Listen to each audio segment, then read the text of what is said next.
আজি চিতু বৰুৱা নামৰ উজনি অসমৰ এগৰাকী ব্যক্তিয়ে কোনোবা সংগঠন কৰে তেওঁ এইগৰাকী ব্যক্তিয়ে দেখিছোঁ কিছুমান কথা কৈছে যেনেকে মিয়াই অসমখন লেতেৰা কৰি পেলাইছে।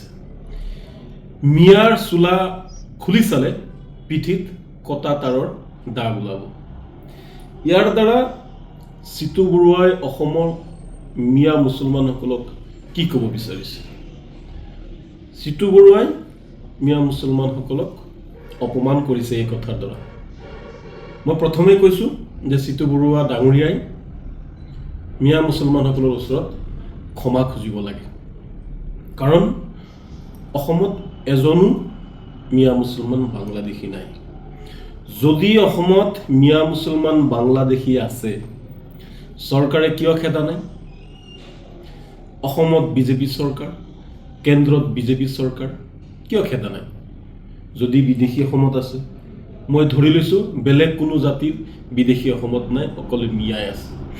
আমি নেমচু বা বিভিন্ন সংখ্যালঘু দল সংগঠনে সদায় বাংলাদেশীৰ বিৰুদ্ধে মাত মাতি আহিছোঁ, কথা কৈ আহিছোঁ, আৰু বাংলাদেশী যদি চৰকাৰে খেদে আমি তাক সমৰ্থন জনাম আৰু সহায়ো কৰিম। কিন্তু চিতু বৰুৱাহঁতৰ নিচিনা মানুহে কিয় মিয়া জাতিটোক আজি তুচ্ছ তাচ্ছিল্য কৰিলে?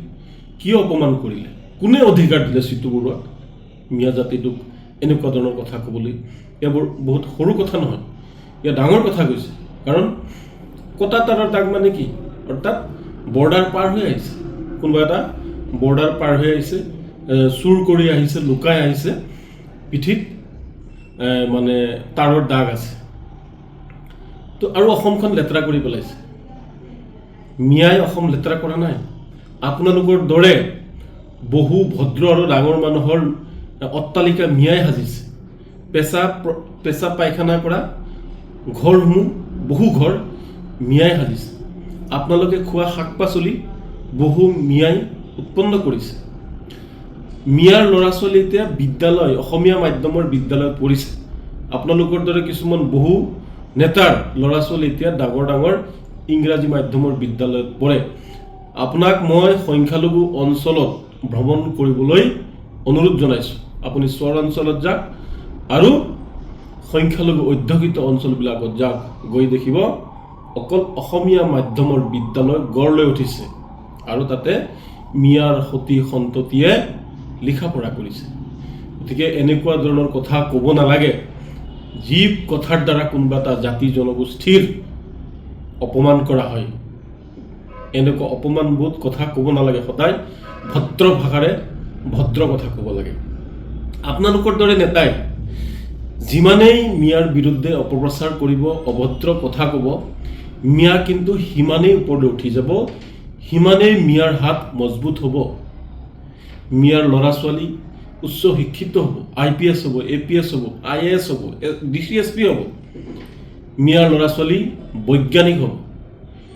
মিয়াৰ ল'ৰা ছোৱালীয়ে অসমক প্ৰতিনিধিত্ব কৰি, ভাৰতক প্ৰতিনিধিত্ব কৰি ডাঙৰ খেলুৱৈ হ'ব।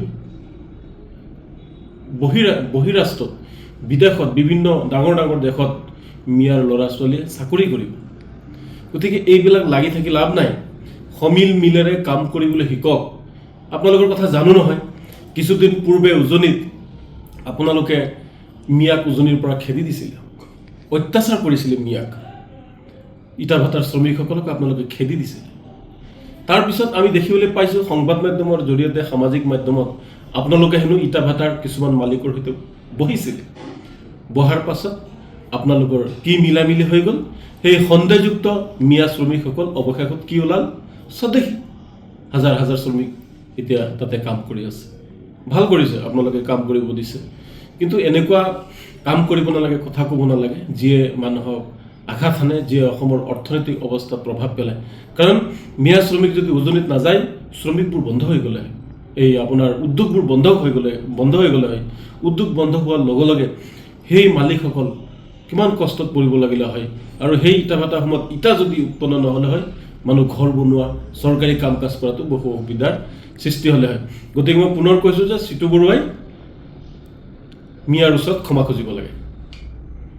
अन्नपूर्णा काव घी देश के हर एक खाने को लजीज बनाता है।